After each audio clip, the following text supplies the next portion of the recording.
Radio Raheem here with Abel Sanchez. You are training Triple G as always, but this fight, it seems like the fight you guys have been calling for, you've been waiting for, not just because you're unifying the middleweight title almost completely, but because it's a challenge. You're dealing with a guy who just may be able to handle pressure and power. When you approach David Lemieux, do you see him, if not as equals, as the greatest challenge that Triple G has faced? First of all, let me remind you of Manhattan Beach when we had that press conference, and I told you that this was going to happen. You did indeed. Okay. That's a true story. Okay. Second, yes, I think he's the toughest challenge. I don't think he's the biggest puncher. I think Curtis Stevens was the biggest, sharpest puncher, short puncher. But David has something that Curtis didn't have and that he doesn't want to lose, and that's a belt. So that makes him a dangerous fighter. His credentials are as good as Golovkin's. He had a couple stumbles in the middle of his career, but he's doing very well right now. He's got a great coach in Mark Ramsey who has evolved him into a very, very good fighter. So, yeah, we're looking for a real stiff test. You know, when fans look at this fight, nobody's expecting 12 rounds. But when two fighters that have the kind of power that these two have and the will to win, it can actually end really quickly or go really long. Do you think that Triple G has the power not only to end this fight, but to break his will early? And if not, going into the late rounds, are you at all concerned about a fight that may be at the pace this fight will be fought at, him gassing only because he hasn't really had to do that very often? I think they both have the power to hurt each other. I think that the smarter guy is gonna win the fight. I think that this fight is kind of like the Hearns Hagler fight, you know, where it's very explosive for a couple, 3 rounds. I do believe, though, that the longer the fight goes, Lemieux, because of his inexperience, will have a harder time. That being said, though, if it goes 10, 12 rounds, oh my God, what a slugfest, because these guys don't take a step back. If it's short, it's going to be very, very good for us. If it's even longer, it's going to be Graziano, Tony Zale kind of fights. You know, those great matchups where they just hit each other until one wilted. I believe I have the better fighter. I know that Mark believes he's got the better fighter. October 17th, the guy that makes the first mistake is going to pay for it. You know, it's odd to use Willie Monroe as an example since Triple G knocked him out, I think, 5th, 6th round and knocked him down 3 times. But there were spots in that fight where they were fighting inside and he seemed to have some success. Did you feel like there was anything to be learned from the Willie Monroe fight? And does that look at all like a challenge for you with Lemieux? If you guys stand toe-to-toe and mix it back and forth, is that a greater challenge for Triple G than his fights have been recently? Okay, question. In what round did you see Willie have some success?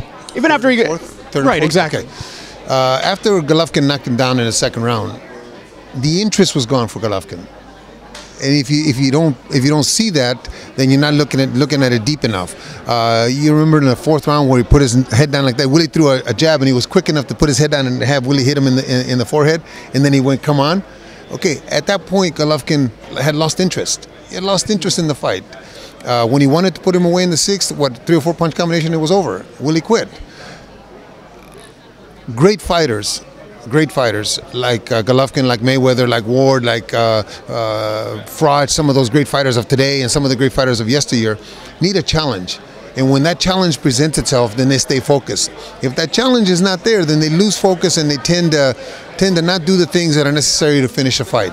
They take chances because there's nothing in front of them. Not that Willie's a bad fighter. Willie's not a bad fighter, but Willie wasn't at the level.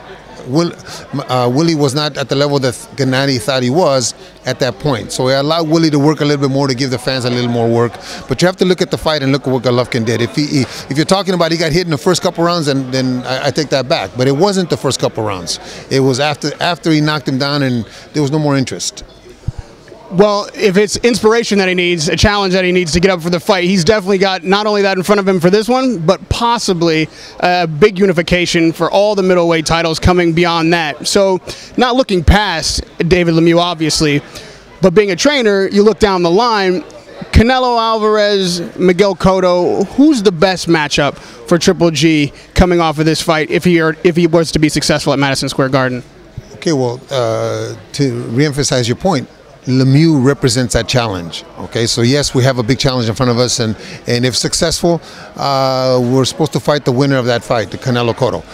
If Canelo wins, I think we have a good chance of unifying with him.